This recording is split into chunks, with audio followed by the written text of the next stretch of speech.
Right, hello guys, welcome to this new tutorial, and today I'm going to show you how you can transform this image into something like this using Lightroom. Alright, let me first reset the settings right here. So we start from scratch, and I shot this picture in Amsterdam quite a while ago, and I shot it along with quite a lot of escalator pics, and I made like a little series on that, so you can check my Instagram below and check them out. I'll probably do some more tutorials on those as well. But firstly, let's take a look at this one. Right, so as you can see, this is an image. You've got like these kind of escalator thingies going here to a bike storage center. And it had a really cool symmetry right here with like the Y shape and also the Y shape in the reflection of the windows right here. So I basically just stood in the middle. I've got some other ones here. Let's see if I reset this one. You can see these were the escalators, and this is the place if anybody wants to look it up. Well, anyway, let me go back. This is the one, yeah. I chose this composition, and first of all, I'm going to decrease the exposure a bit. This is a little bit too bright. Right, yeah, and on this image, I'll increase the contrast to create a bit more drama. This is fine. Then we're just going to decrease the highlights, but not by too much. Yeah, that seems about right. And then for the shadows, we can decrease them a bit. Because like in the ceiling here, you can see there's a lot of detail, and when you remove that, you start to see more focus on the middle and its symmetry, if you know what I mean. So we can go like 60 with that. I'll leave the whites, but I'll increase the blacks. Never mind, I will do that later because I'll show you another effect. And it has to do with the tone curve. I'm going to create a basic S shape here, like I usually do as well. But this time I'm going to be crushing the blacks a bit more. And now when you like increase the blacks, you can see with and without this tone curve, when crushing this black, you can really see it's starting to take effect. So we're kind of taking away kind of some blacks that are being crushed, if you know what I mean.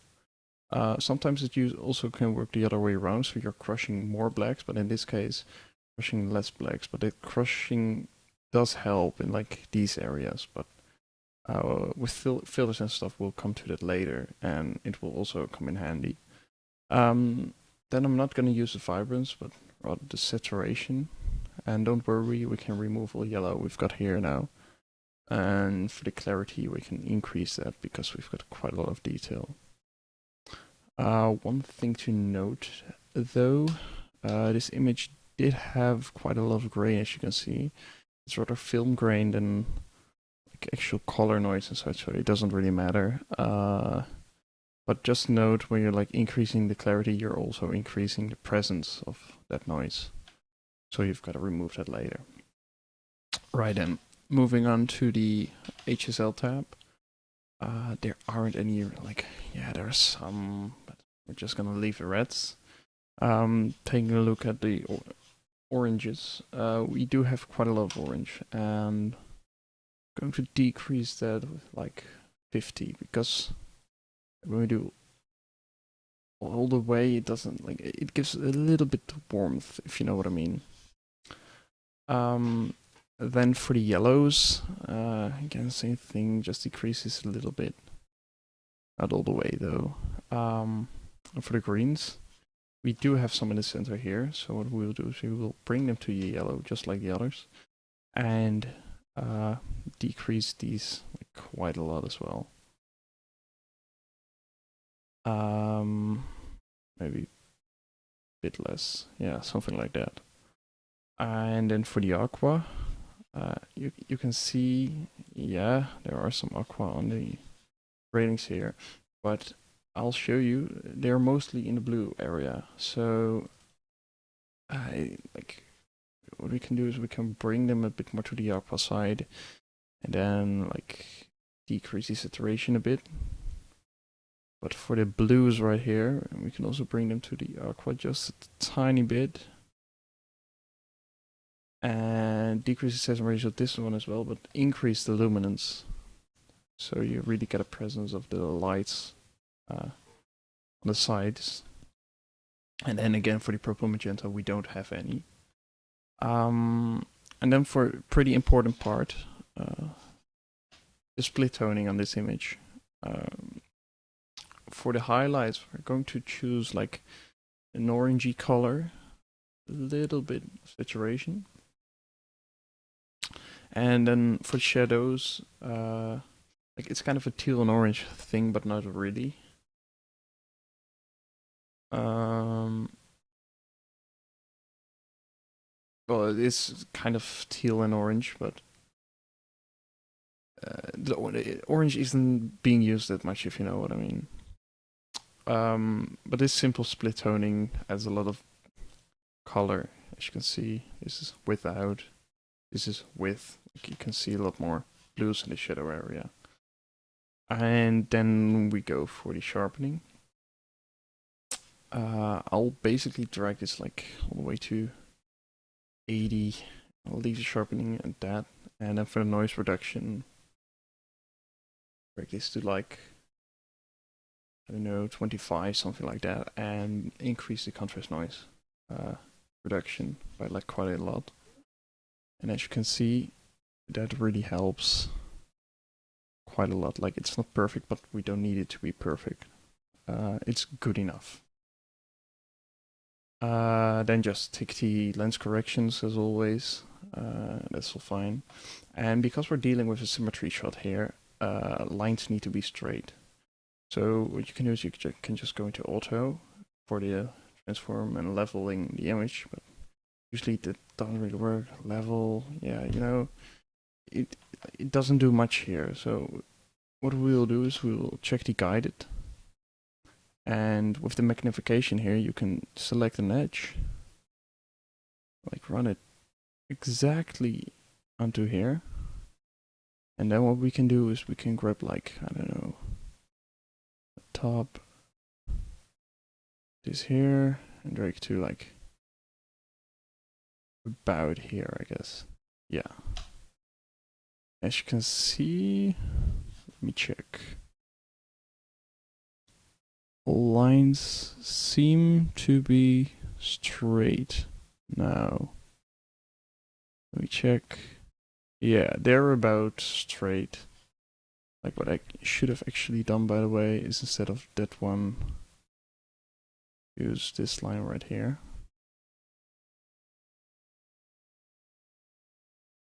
Yeah, that really looks straight right now. Right, so now that everything is straight, we also need it to be kind of in the middle. It's kind of all set as you can see, so we'll just grab the crop tool and just grab this ever so slightly until you think the spacing in between these are perfect. Like you could do it perfect in Photoshop. I'm just gonna do this quickly right now, and that seems about fine. So basically now we're going over to the camera calibration as always. We're going to decrease the hue of the blue by like, I don't know, this looks about right, and then like we can increase the saturation. And same for the greens, where like, it has a subtle effect, but you can see it. Just plus 50, I don't know. Saturation is fine, and the reds, like, yeah, it's fine. You're not going to see anything from that. Then for the vignette, like minus 10, about that. So this is looking pretty good right now. We're just going to finish it off with a couple of filters right here. So one filter on the bottom here, decrease the exposure here, and like increase the blacks. Because see, this gives like a faded effect, as I talked about when crushing the blacks. We were like adding a lot of blacks into the image, and when you like add the blacks here, you remove a lot of the contrast in the bottom of the image, and also decreasing the exposure kind of leads you into the center again. Like that's what it's all about. And then for the top, we don't need to do that with the blacks. We can just decrease the exposure, and then if we grab one more filter, place this like a little higher, and untick the invert mask, and decrease the exposure just a little bit, like that. And I guess that's pretty much how the image should look. So when we compare it to like this one, it's actually really similar. What you could do, if you annoy you're like this yellow is annoying to you, what you can do is like decrease the saturation all the way here. But as you can see, it kind of, I don't know, it doesn't really feel right, because you've got a feeling like there should be color here. I don't know, like I've got that feeling, so I'll just leave them at that. And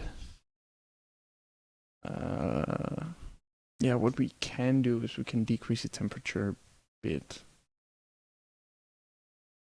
so that it isn't as warm, and decrease the saturation like a little bit. But this is pretty much the image. I'll again link the presets for this particular photo, and again it's the presets for the release photo, not that this one I made in a tutorial. I basically explained how I do it here, but with and without the radial filters. You can download them in the description below.